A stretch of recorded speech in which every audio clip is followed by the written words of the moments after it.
David, how you doing, man? Good. I'm glad to be here. I was super excited, and we just hit record because as we were, you started talking about one of the big things that you learned, and maybe we just kick it off with that. What is your setup right now? You're an investor in a lot of businesses. You sold a company that was doing some crazy stuff, and just even the radio ads, and we can get into a lot of this. Some really crazy stuff that you've learned. So maybe just kind of give us the Cliff Note version of you and your background, and we can unpack the whole thing. Yeah, so I'm most notably known for building Grasshopper from $0 to $30 million a year in revenue. And it was a virtual phone system for entrepreneurs. We had hundreds of thousands of customers, and ultimately, after a short 12 years, sold the business, but learned a lot along the way. Built a great team. Some people I still work with today, and obviously done a lot of other things, but that's kind of the more notable success. Also built Chargeify, sold that business. I've made probably about 100 angel investments or so, mostly in tech, but also in other industries. And today I also have a CPG company and Invisalign practice in Boston, and lots of other stuff. But really, we are getting much more back into software as a service now. So, and because like you and I were just chatting, and we can kind of just even pick it up where we left off before we hit record is, as you've been investing, how did you become an entrepreneur? And then you just kind of started talking about with the end in mind. So maybe just right off where we left it off, kind of give that big takeaway, because we don't have to get too far into the technical weeds of Grasshopper, but this whole concept and this playground that you're now playing in, I think all these concepts relate. Yeah, so I always knew I was going to be an entrepreneur. I've never had a real job. And, I think it all really came from me in school when I was little. I struggled with reading, writing, and I was way behind my class. So for me, being an entrepreneur was just proving everyone wrong that I could be successful, right? And, I knew that pretty early and just did all of those things, right? I think Grasshopper, was trying to think, there was probably 4 or 5 other businesses before that, but Grasshopper was their first real business, like a lot of employees, a lot of growth, all of those things. And we made lots of mistakes, lots and lots of mistakes, right? Over a 12-year period. But luckily, we learned and grew over that time. So what was the market opportunity? Like why did Grasshopper stick? And you get some crazy growth. So maybe whatever the normal metrics are that you kind of give everybody the context of the actual scale that you guys are at. Yeah, so we grew very quickly. The reason it worked is we were solving our own problem, right? So we weren't out there looking at opportunity generation and how do we think about what other people like. We're like, no, we want this phone solution for us, for other businesses. No one's making it right the way we wanted it, packaging, pricing, all that stuff. So let's just do that, right? And that, I think, really led to a lot of the success. The other factor, too, is as we grew, we were very careful about doing all the jobs ourselves, right? So before we hired anyone for anything, me and my business partner, one of us or both of us did that job, right? So I literally answered customer service phone calls, right? like all of those things before we hired. So we knew exactly the type of person we needed. We knew the skill set. And we also got really quick feedback, right? Because it wasn't like a layer down or someone else, or it was us, right? Mm-hmm. In terms of scale, we grew to our first $1 million very quickly and then scaled very fast after that, pretty much doubling every year, if not more. So, in the early days, going from $1 million to 2 to 4 to 5, pretty quickly. So many things there. First of all, growth is expensive. So how did you fund this? Yeah, the cash flow question, right? Where was it coming from, and how many sleepless nights did you have? Lots of sleepless nights. Probably not for that specific reason. So there's 2 factors. First of all, we're talking 15 years ago, right? Because we sold it roughly 3 years ago. It took us 12 years. So somewhere in that range, maybe a little bit even before that. I'm trying to think the date we started, but call it 15 years ago. Ads were way less expensive, right? So there was no Facebook. So we were buying Google AdWords before it was Google AdWords, when it was Omniture, right? And it was, 1 cent. Right. So that allowed us to get that engine started. That's awesome. Yeah. We then got 30% of our customers from referrals. So we kept that engine going. Right. The other thing that we were very careful about was making sure we had a negative cash cycle. Right. So for every dollar that we spent, we had already pre-billed that. Right. So unlike, spend it, net third, blah, blah, blah, we were doing the opposite. Right. We were pre-billing. And then with our vendors, we were getting 30, 60-day terms. So we had revenue in the door for something we didn't pay for maybe 60, 90 or longer later, right? So that gave us cash. Float. The beautiful float, right? Yeah. Why does Warren Buffett like insurance companies? Yeah, exactly, right?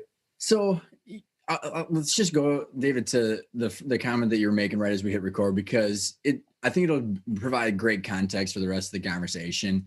You sold the business, obviously. We were talking about that, but like, the big takeaway that you were just about to say. Yeah. So the biggest takeaway, like everyone's like, what'd you learn from selling the business? What would you do differently? All of these different things. The biggest learning we had was the most value in selling a business actually comes from just operating a good business, right? Like there's no tricks, there's no special things, right? But everyone's like, well, how do you shorten due diligence? How do you reduce risk? Well, just run a good business, right? Like have good financial statements that are understandable and are correct, right? And don't have to be dug through. Correct. Like systems and processes to make sure revenue is recognized properly and expenses, like all of those things are what an acquirer gets hung up on, right? Even if they love the business and whatever, it all just raises red flags and risks along the way, right? Mm-hmm.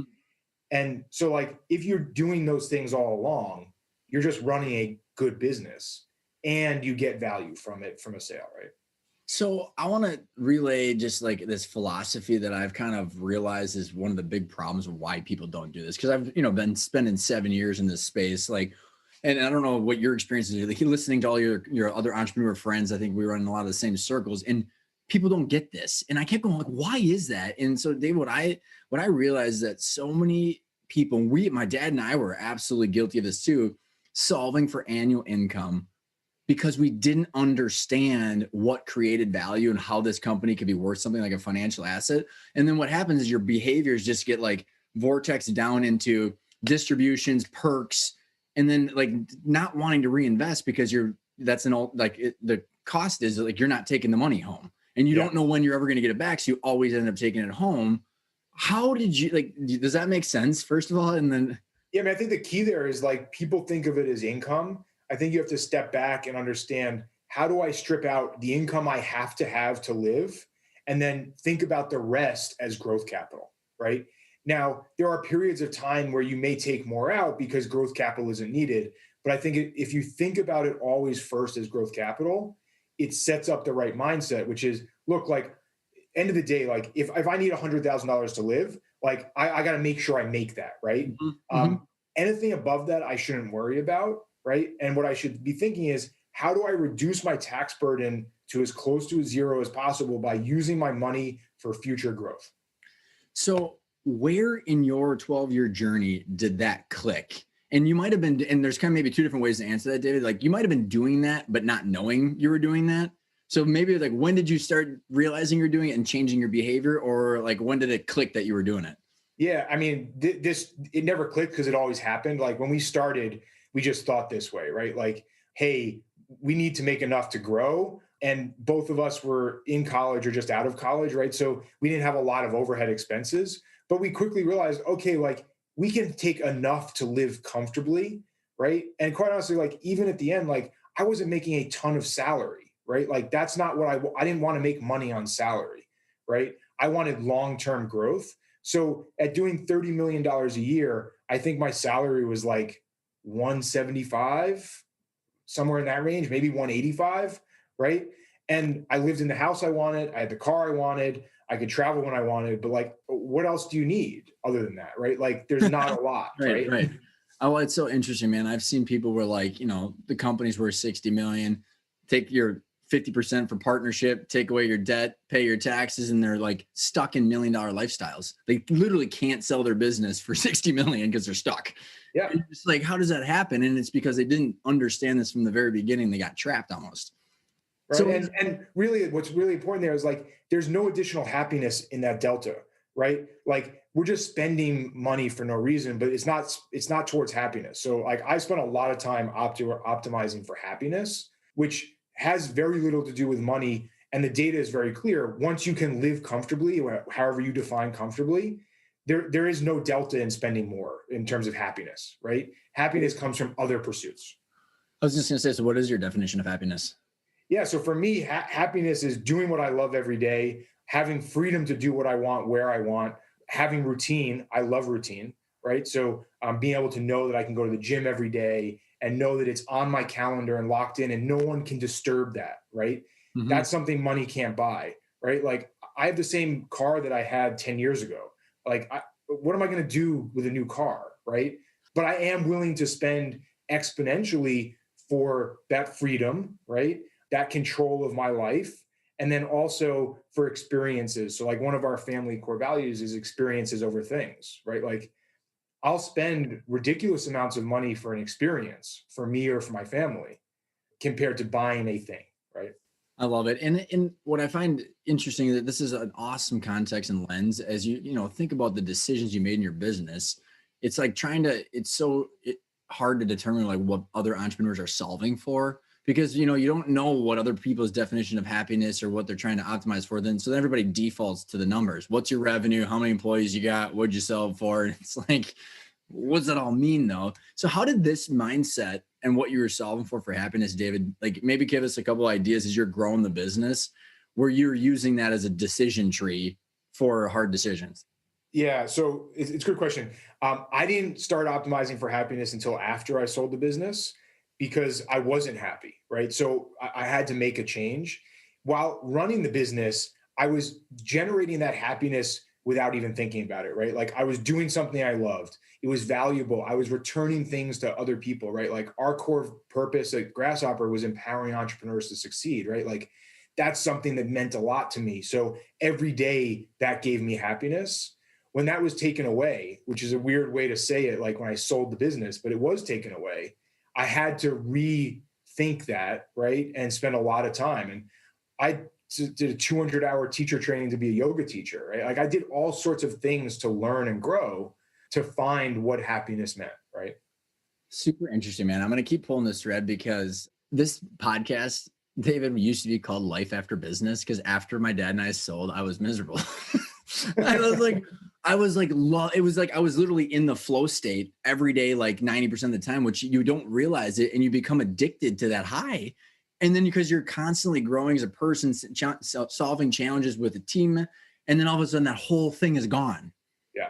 So like the reason I started that, and I'm curious that we're jumping right to the end and we can go back, but what like how people don't understand when they're just solving for the number for that exit, that they don't understand this flow state and how they're making impacts and how to tie that with the value and their options.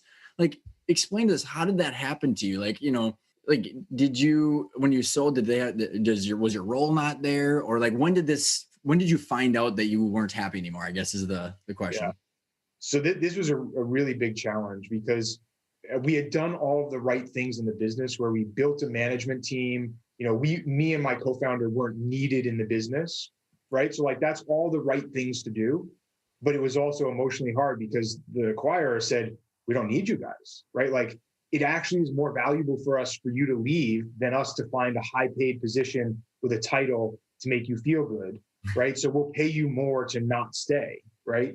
So that it was a benefit to them, but emotionally that's really difficult, right? Because it's literally ripped out, like closing next day, gone. Like, oh shit, I need to change my email address. Like my identity was the guy who ran Grasshopper. Like all of those things just disappeared overnight. There was no like interim step, right? Did you see that coming? Didn't think about it, right? I had spent a lot of time talking to people who had gone through large exits and got some really great advice. This was not included in it. Like great advice, like don't rush into things. As an entrepreneur, you want to, but take some time. Even if you just dabble in a bunch of stuff, but just don't rush in. Think about the complexity of having additional capital. Like it's not all roses. Like it takes additional work, time, effort, stress, right? Like there's other problems. So I got other advice, but not this piece. It's so interesting, man. And like, and again, like one of the passions I have is like, why is this? And like, I've had people on my show netted hundreds of millions of dollars, and then like they're more miserable than ever before. And it's like, and it's weird because you say that almost a little, what's the phrase, tongue in cheek, because you got so much money, but you can't buy happiness, right? And like, no one really tells you this. And is it because you don't like people don't know how to harvest that asset without doing the ripcord, or like, what is your perception? Because you probably explored this, or have you explored this topic since you sold? Yeah, so I think there's really a few key areas here. One is for me emotionally, I found that it's very, although you have lots of money, right? Not having a salary that pays for your life is emotionally difficult, right? Even though the interest can pay for it and, blah, blah, you can take 4% a year and be safe and all these other things you're told, right? But emotionally, it feels incorrect, right? Like for me, right? Yeah, I'm supposed to be working. And I think that that's an emotional challenge that a lot of people struggle with. The other is there is a lot of additional overhead that comes with a lot of money, right? So let's call that over $10 million, right?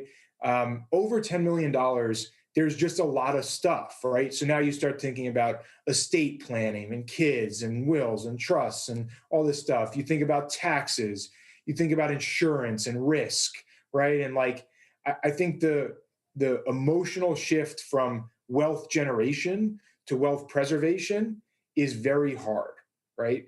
And a lot of people struggle with that. I struggled with it for a long time, and I still struggle with it today. Is it because technically you were worth the exact same amount before and after the closing? And most people don't realize that. Is it because it's just in a different, the wealth is in a different form and it's different versus active versus passive? Or like, what was the, I mean, I guess there's a difference between liquid and not, right? And on paper, it's very different, right? Like, yeah, on paper, a company's worth whatever, right? But you don't think of it that way, right? You think of it as like, I'm doing what I love and I'm getting a salary to live my life, right? I don't equate value to it. And the grander scheme of people don't equate value to it as well, right? But when it's in a stock account or something like that, it's just a hard figure, like it's a number, right?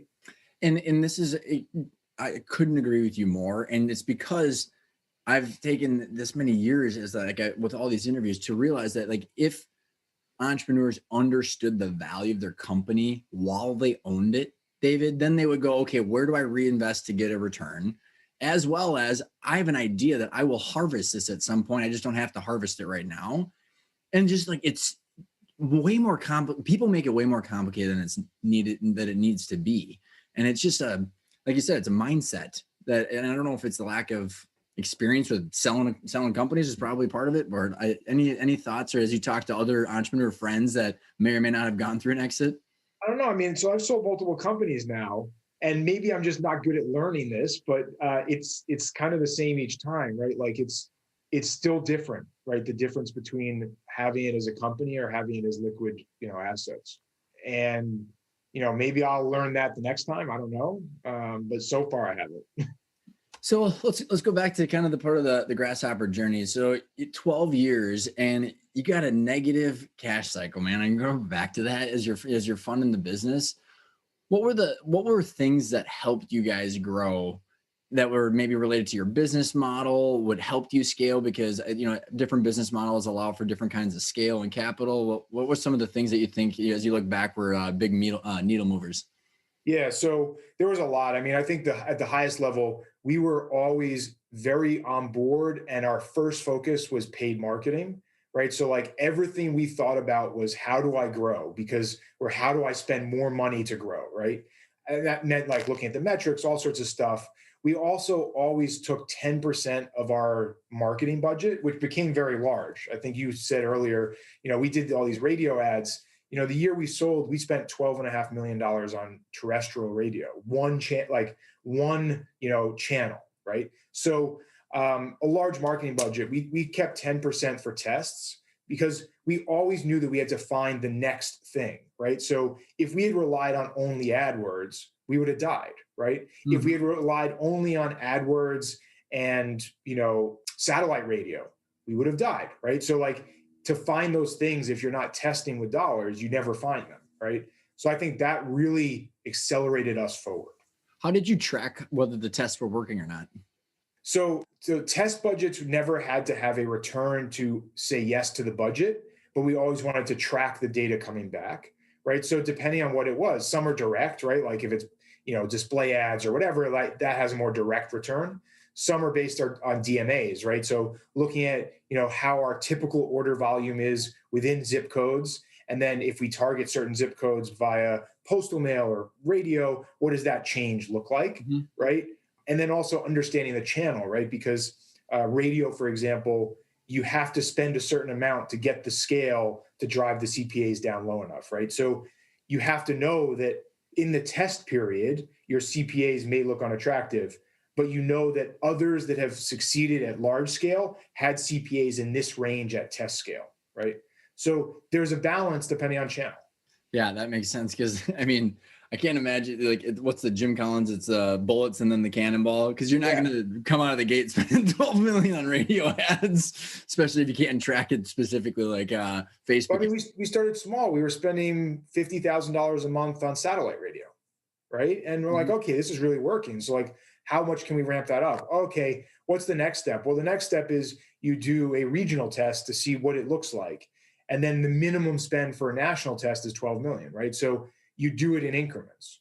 Well, and what's interesting too, and this is, because you're the SaaS-based business too, I mean, scaling the capital required to scale a SaaS company versus a manufacturer buying inventory and all that, I literally just got done with a couple of interviews we talked about. Literally, there are growth caps on certain industries where you just say you shouldn't grow more than 20, 30% because you'll go bankrupt.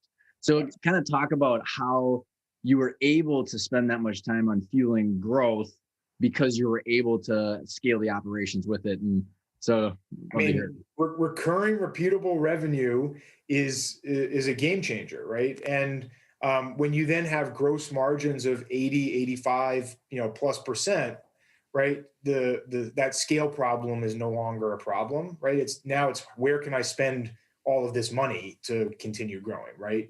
You get into a different problem, which is at a certain scale, you're only replacing churn, right? Unless you make step changes, right? So, if you have 2% churn, you have to replace a significant portion of your customer base every year, right? And if you have 500,000 people, right, that number is a large number. Well, let's peel that back a little bit because I love it. Specifically in the SaaS businesses where they calculate the lifetime value of a customer, client acquisition costs, and the churn. Explain kind of how you were assessing those metrics and like how the decisions might have changed as you were looking at those numbers. Yeah. So obviously you hit on the key ones, right? So the first one is churn. And while churn is important and it has to be monitored, I think it's actually very hard to change significantly. So you need to pull out the portions that are changeable, right, from a SaaS business. So if we were at 2.5, we could get down to 2, but we weren't going to get to 1, right? Like there's just stuff that happens, like small businesses go out of business. I can't change that, right? Yeah. So I need to make it actionable for the team, which is, okay, first strip out all the people that went out of business. Okay, those are just gone, right? I can't fix that inherently. What can I do with the other group of people, right? Was it a problem setting up? Was it engagement? Was it things like that? So what are the behaviors I can change, right? Lifetime value is the other side of that coin, which says, how much can I spend on my marginal CPA to acquire more customers, right? I need to acquire a bunch of customers via word of mouth and cheaper channels to keep the engine going. But what am I willing to spend on the margin to add more people to catch up on churn, right? Yep. And so how did you get to those numbers? So and maybe it was like assessing the lifetime value of a customer and say, hey, we make this much over each customer and this percentage we're willing to spend in these channels, or like, how did you guys go about doing that? Yeah. So lifetime value, initially, we just had a very crude way of doing it. But over time, we developed much better ways with, survival curves and, actual calculations based on, a lot of data sets, right? When we had BI tools and all this stuff in place, right? As those things, got better, that number got better over time. But I mean, honestly, so if we had $1,000 lifetime value, I would have no problem spending half of that on a marginal CPA. Now, not my total CPA cost. My total CPA cost has to be far lower, but my marginal, that's fine, right? And especially in testing scenarios. Clarify marginal versus total client acquisition cost. Yeah. So my total acquisition cost, if it was, $35, say, right? That's all channels, all acquisitions. So total cost divided by number of acquisitions, right? Or a number of new clients. And that includes all sorts of channels, including SEO and whatever else, right? That's my blended CAC, right? Mm-hmm. As people refer to it. The marginal is, so for every additional person I want to get on AdWords, how much more do I have to spend? And as you get closer and closer to the maximum, the marginal goes far, far up, right? Which is a very good indicator of how saturated that channel is, right? Hmm. So like as you push the numbers on Google AdWords, the marginal CPA could go from $90 to $500. Got it. And the problem is people don't see that, right? Because they're looking at, oh, I went from 90 to 94. Well, yeah, you went to 94 across a large data set. Mm-hmm. You need to look at the marginal. Mm-hmm. That's super interesting. So, well, first of all, like, where along the journey did you start learning these things? Were there resources that were helping you out as you're looking at these things, or was it just, survival instincts? What was some of the things that you were tapping into? So, I mean, luckily for me, I was brought up in a household that cared a lot about learning. So learning to me has always been important. I don't like actual school learning. I've never been all that good at it. But for like learning to learn is something that was always given to me as a gift, right? So I think inherently we just tried to always grow both as founders, but Mm-hmm. also as a team and an executive team. So that meant we brought in coaches, right? We brought in educational content. We read books. We went to conferences. We did programs with Entrepreneurs Organization. We did all of these different things to have wide exposure Mm-hmm. and then make decisions to come down, right? So one of the things we put in place, you said you interviewed Gino, right? So, traction and EOS and all that stuff. We had a system very similar to that Mm-hmm. from Vern Harnish, right? So like all the same stuff, different terms, like those types of things helped us go much further than we could have. Mm-hmm. But it only happened because we looked wide from a learning perspective. So as you guys are, like, you and your team are growing, and not only growing the business, but you're growing personal development. I mean, sounds like you're having a lot of fun. You're making a lot of money. So where did things, like, what changed? Did you like look up one day and say, okay, what's going to happen? What's next? Or like, what was that thing that started to pull you towards, hey, there should be some next step here? Nothing. We had no expectation to sell. We didn't want to sell. We had no exit plan, right? Like we both went to Babson College. So like we built a business plan because we were supposed to, which had like exit scenarios, but like we didn't think about exit plans ever, right? Being bootstrapped, we didn't have to. We didn't have to report to anyone. Mm-hmm. So the sale process was much more, they came to us. We said no a bunch of times. It got further and further down that stage. And people are always like, how do I know when to sell, right? And I look at this very simple metric, right? Which is someone's willing to pay me more and significantly more than I think it's worth while I have near perfect information, I have to think about it, right? Like no one in the world has better information about my business than me, Mm-hmm. right? Like I know everything that's wrong, everything that's right. I've experienced it all, right? Yep, totally. If someone's willing to pay me significantly more than I believe it's worth today, I need to then at least think about it and say, okay, what do I get from this? Does it de-risk my profile, right? Like, do I have all of my wealth tied up in one private company? Like those sort of questions need to start happening. Where'd you go find the answers to those? Because if you got an offer, and it was Citrix, right? Yeah.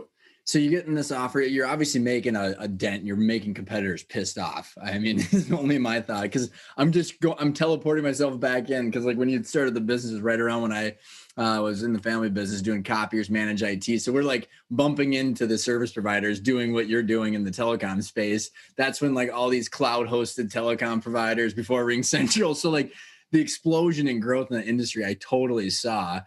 So obviously you're making people upset that are your bigger competitors. I don't think Ring Central liked us all that much, right? Like That's so awesome, man. they had raised a ton of money and ultimately went public. And good for them. Like I think that's great. But you have to step back and look at that and say, okay, like that was a success, right?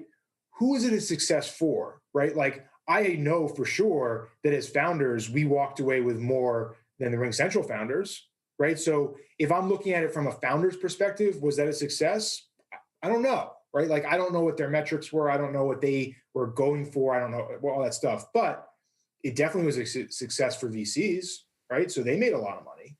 So you're tapping into a super interesting topic that I love. Is it kind of ties back to your happiness, and we're talking about money and all this stuff that's like in one big blender, right? So you're definitely, you were solving for dollar amounts from what, when you're saying that you were selling, but now then you had to go resolve for happy. So I want to hear, like, if you were to go back to yourself after you got that offer, that first offer, and you were to look at yourself and then say, okay, David, here's the shit you have to think about now. What are some of the things besides just the normal valuation that you were probably marching towards? I mean, like if you want the honest answer, I don't think any of that changes, right? Like, okay, that's awesome. When you're in that state, right, all of your wealth is tied up in one private company. The only metric you can really target is valuation or dollars out, right? Like there is not another one to optimize around if you're looking at a success metric, right? I think you get the privilege to then look at other things after that. So, okay, I agree with you to a certain extent. I'm curious, like, what if you're financially free, right? So, like, you dropped a couple of figures, and using the 4% and all that kind of basic stuff. Let's say, okay, Dave, you walk away, you net $5 million, or you could literally put a loan on your own company, pull $5 million out, and now you're financially free. Technically, from a wealth perspective, does your answer change at all?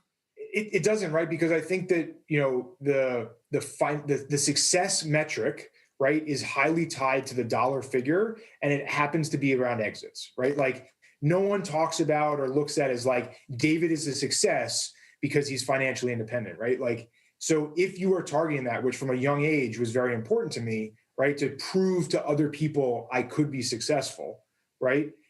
I don't know of another metric in our kind of culture and society that points to that, right? Yep. It's so interesting because just a little context behind some of the questions is, I don't know how familiar you are with ESOPs. Yeah, absolutely. Yeah, so like my partner did one, and so like you could literally liquidate your financial asset, make the millions and millions of dollars, but keep running the company. You got a little bit of money tied into the business for seller's notes, but depending on the deal structure of the sale, you're going to have those different components regardless. And it's just crazy to me as I watch. It's not that like one's right or the wrong, or one's option is better than the other. It's just there are options, and most people don't know how the variables are impacted. And so I don't know, like, did you look at, like, when you got that first offer, did you go start exploring different options at all, or no? I mean, the offer was so large that that you don't really have to explore those other options, right? It's a kind of yes or no, do we do this, right? And the no part of it was, oh, okay, we're going to keep running this, right? Like there was no other scenario, right? Because we didn't need the money, right? Like that, we lived the life we wanted. How many times did they come back to you guys? How many times what come back? How many times did the buyer or Citrix? Oh, I mean, a number of times, right? But I think what's more interesting is like they first reached out as like discovery, right? They were clearly interested. We said, look, it's just not a good time. Like we know what we're going to do. We have a clear path to it. We have systems, processes, and people to do it. Like it's just not a good time, right? And they accepted that and said, okay, we'll talk to you later. I said, okay. I think they came back about 6 months later. We blew out all of our goals. So we did better than ever. And they said they've acquired like 150 companies. They're like, no one has ever said, I'm going to do X and then actually done X. So then they were more interested. They're like, wait a second, like these guys actually have an operatable business. It's not just that, we have a reason to buy this and we can cross-sell and we can do other stuff. Like this is a business that is truly operational. So what happened with you and your, did you have a partner at the I business? have one partner. Yeah, that's what I gathered. What was the conversation when you said, okay, this is the real deal now? Like, walk us through the process. Like, what did you guys start to do? And like, how did the attention and energy get focused into the deal? So, I mean, a lot of it had to do with the executive team. Like we relied a lot on the executive team for their expertise and opinion. So this wasn't like me and my co-founder, like doing it on our own. Like this was a very open thing, right? Okay. First of all, size of company, it had to be open to our executive team. Like they had to be involved, right? And that group quickly grew as due diligence started and such. But, we said to them, like, look, like as an executive team, like, where do you think this sits, right? Like you have vested interest, like all of those questions, right? And it just became increasingly clear that there was alignment around not only valuation, but also company, right? So they were going to keep the Grasshopper brand. That was important to us, right? They were going to keep the team. the office, like those things were important to us, right? So as we started to go down the list, things aligned more and more. And then obviously there was a lot of cross-sell, upsell opportunities, right? Mhm. They owned GoToMeeting, GoToMyPC, all that stuff. There was a lot of things that could be sold to the same group of people. Mhm. Did your team have any phantom stock or options or anything like that that allowed you the comfort to be able to talk to them about that stuff? Yeah, so they did. They had some phantom stock. We gave them far more in the transaction than what was on paper. So we carved out a significant amount of the transaction to the executive team and the team as a whole, even though not everyone had options or phantom options or Mhm, whatever. mhm. Because our promise to them and the whole team was always like, no matter what's on paper, we'll always do what's right. And we tried very hard to do that, right? And I think that, ultimately the executive team had already been aligned around this idea prior, in that it's a hard thing. Like, executive team says, I should get paid this, you're getting paid that. Like the executive team had far more salary than I had, right? Far Yeah. more. Yeah. Right. But so my message then was always like, look, you tell me what you should get paid. You show me how the business pays it. And I'm not asking any questions. Right. You be fair. I be fair. We move on. Right. And I think that ultimately that was the right thing to do. These weren't low paid executives, Mhm, 280, $350,000 people. Right. mhm. So was it just you just entertained that one offer? Did you go into an LOI, exclusive LOI, and then the cavity search, or what was the deal? We went into an exclusive LOI. Like, I think that there's a false narrative around this, it needs to be competitive thing, right? Like, yeah, we hear about the competitive, stuff like Cisco and Microsoft bid against each other and the price quadrupled. Yeah, that happens like 1% of the time, right? Like, most of the time, this is how a transaction happens. And we didn't want to mess around. We had no interest in selling, right? So we could always not sell, right? So it wasn't like we had to go through a process. We also, while we engaged an investment bank to manage the process, we negotiated that rate far down because we didn't want them to run a competitive process. We Right. wanted them to run a due diligence process, right? So now we've saved money there. And I think ultimately what happened is, like, the LOI to the purchase and sale, there was no deductions, there was no changes, right? None of that crap happened, right? We didn't increase it, obviously, because we didn't go try to get bids. But I think the inverse of getting bids is far more common than what you think you're going to get, right? More likely price gets depressed Yeah. than it gets increased during a process. Well, I think yeah, and to a couple of comments on that is like the fact that you had the ability to walk away because you had a cash flow machine that was funding itself.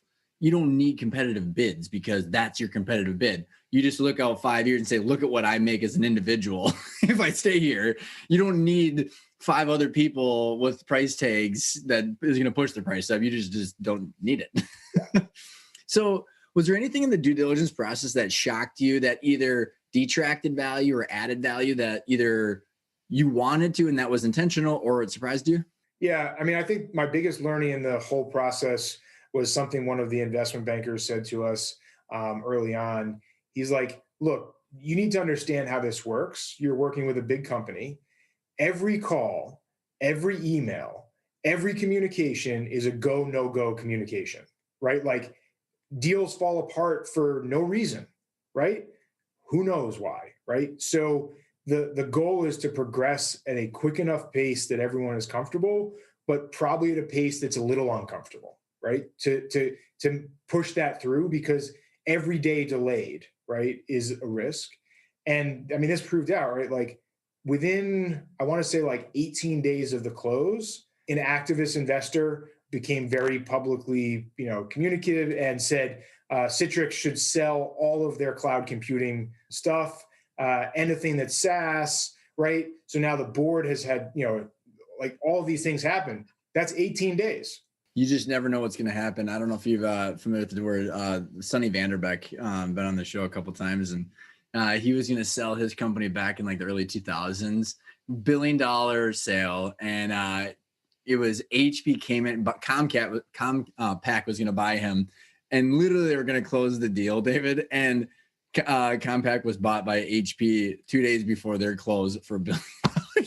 Like just poof, the whole thing just disappeared. You're like, he's just like, you gotta be kidding me. Yep. So like in your negotiations in the due diligence, was there anything like for the deal structure? You're like, I don't know how the deal structure, I don't know what numbers you're comfortable sharing, but like percentages of like, was it escrow, earnouts, employment contracts, stuff that you liked, didn't like? I'm just kind of curious on your take on it. Yeah, I mean, from a founder's perspective, it was quite friendly. Escrow was low. I think the total escrow amount was like 5 or 8% or something, Okay. Yeah. maybe 10% at the most. I don't remember. There was a small amount that was a little bit longer because of a tax specific thing. All of the escrow was returned, so that's good, right? That is good. There was no employment contracts for us, and none of the exit price was dependent on unemployment, but there was an extra amount made available to the executive team over 1, 2, and 3 year periods as compensation to them to stay around, which I think is a far better thing, right, than making parts of the deal contingent and whatever. Like, you want to keep the team, that's fine. You give them incentives to do it. So with some context now that 18 days after you guys sell, you're getting pressure to get rid of cloud computing stuff, and you're tying into like, what is your purpose after this, David? And I'm curious, this is, dude, it's a wild ride, isn't it? And like it's like all of a sudden, I've given the analogies, like you just all of a sudden, it's like you see the zeros and the ones in the Matrix. Like I was playing this game, and then you realize that there's a whole different 3-dimensional game going on. Like, how did you go through this process of trying to figure out who you were, what you want to do? I mean, it's an interesting deal. Yeah. So for me, I took a year and did a bunch of stuff, right? Like lots of business things too. Like I started companies, but I didn't invest 100% of my time into anything. But really the thing that returned the most for me was learning, right? Like I always had this habit of every quarter, and just easy enough because I wanted to do based on a quarter, but always learn something new, right? Like maybe it's golf, maybe it's swimming better. Like I don't care what it is, right? But learn something new. So I kind of took that up after the sale and just really invested in that. Like I said, like I got really into yoga, and I decided, well, I'm going once a day and I like it, so I'm going to do 200-hour teacher training, right? Like what are those things that I can advance myself and learn about with no goal other than learning, right? And I think that freedom is what allowed me to kind of change perspective. Did you ever have when someone said, "Hey, David, what do you do?" I still struggle with that. I don't know how to answer it. Probably made some poor investments because of it, like in a restaurant or things like that, right? Even though people said don't do that. But yeah, I mean, I still don't know how to answer that question because some people look at me and say, well, David's retired. Well, that's not true. Some people look at me and say, well, David runs too many businesses. That's not true, right? Like, so I don't have a good answer other than, you know what? I stick to my routine. I go to the gym every day. I go to work every day. I love what I do. And it doesn't really matter what the thing is I'm doing during the day. How long did it take you to get to that spot? It probably took me that whole year. Yeah. Probably. It's there was a gentleman that was on my show. He meditated for like 10 months straight. He just went and like he would literally do like 8-hour day meditation. And so like as you think about like the landscape of entrepreneurs these days, like what do you think could get people, like do you think people are thinking like this, like long-term value creation, or do you think that there's like some gravitational pull to like bad behaviors with these VCs that are just burning cash and not really worried about the economics? I'm just kind of curious on your take on, now that you've been through this, people are looking to you as like a mentor. What advice are you giving people? Yeah, so I actually have kind of a contrarian view in that, like, I don't think that the pull towards, sale valuation and those success metrics is bad, right? Like, I would not go back and say, David, you should think more about happiness when you're 22 and building this business. No, right? I think that those things are actually fine. It's part of that arch of a journey, right? And it needs to happen. Right. So I wouldn't change anything. The advice that I give to people, though, is actually quite simple. Like, just go do something. right? Like lots of people talk about lots of things, and the people who talk about stuff never get anything done. The people who do things, even if it's tiny steps forward again and again, they're the ones who win. So like I refuse to look at business plans that don't have any product or customers or whatever. Like, no, not interested. It might be the greatest idea in the world. You might be the greatest person in the world, an operator, but it's just not interesting to even have a conversation about. If you've taken that first step, I'll talk about it. So what interests you for deals for like types of companies or founders or opportunities? Like what gets you excited? Yeah, so that's probably an even more limiting filter, which is I only will today invest in companies doing over $1 million a year in revenue, break even or profitable, right? So now this filter has brought it very small, but those are the people that I like working with, right? And in general, I like working with companies even larger, right? So kind of 5 million plus, because I can actually use my skills of scaling and team and executive team and all of those things much more effectively than trying to help someone get from 500,000 to 1 million. So because you mentioned routine quite a few times, and I'm a insane addict to routine. I just got to ask, man, like what does a typical day and week look like for you now? Yeah, so I think routine for me is broken into two areas. One is like actual physical routine, and then calendaring, right? So physical routine, I take my daughter to school every morning at 7:30, roughly 7:45. I go from there to the gym. I shower at the gym. Even if I don't work out at the gym, I always go to the gym and shower there. And it's on my calendar, like yoga, 9 a.m. to 10 a.m. shower, such. That's my routine every day, including Saturdays and Sundays. So I stick to that. Then my routine for the rest of the day is I work until, call it 5 or 6 p.m. when I go home. And within that block of work time, that's highly structured, but changes a lot, if that makes sense. Yeah, it is. And and we don't have, it's not for this podcast, but it's just interesting as I've been diving, there's all this human optimization and stuff that a lot of people are out there, but it's like truly, there was this woman that I had on the show. She was like, time management's bullshit. There's 168 hours a week. That's it. You can't manage it. It either is that it comes and goes. And I was just like, and she goes, we need to focus on energy management and then the leverage of those activities in those hours, and then do those things produce revenue and profit. I was just like, such an interesting paradigm shift to like, hey, like with that time, you need to do highly leveraged activities. Well, and I think within that comment too is something that I talk to people about all the time. Like people are like, well, I need more time. I couldn't get enough done. Like those types of conversations. I'm like, okay, sounds good. Let's like break this down a little bit. How long did you watch Netflix last night? Oh, well, after dinner, I watched Netflix for 3.5 hours. Okay. Okay, I just bought you 3.5 hours, right?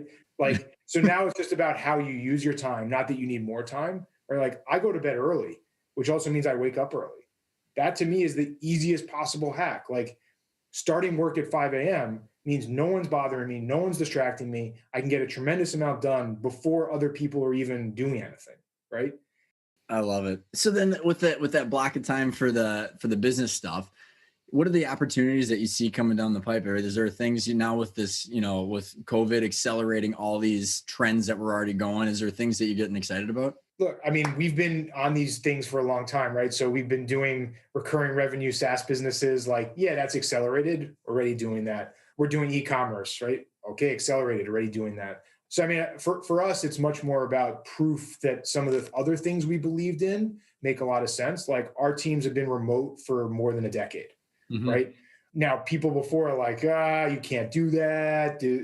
Oh, really? Can't do that. Right now, all of a sudden, it's much more interesting and everyone can do it. Right. So I think things like that have become interesting. I think there's a lot of opportunity around the change in both work patterns and life patterns. Mm-hmm. Right. So if that's people like leaving big cities. So I actually had an argument with someone recently, like, oh, everyone hates cities now. I'm like, no, I think what people want are medium-sized cities, not large cities, right? Like, I think that's the statement that's being made in terms of a trend.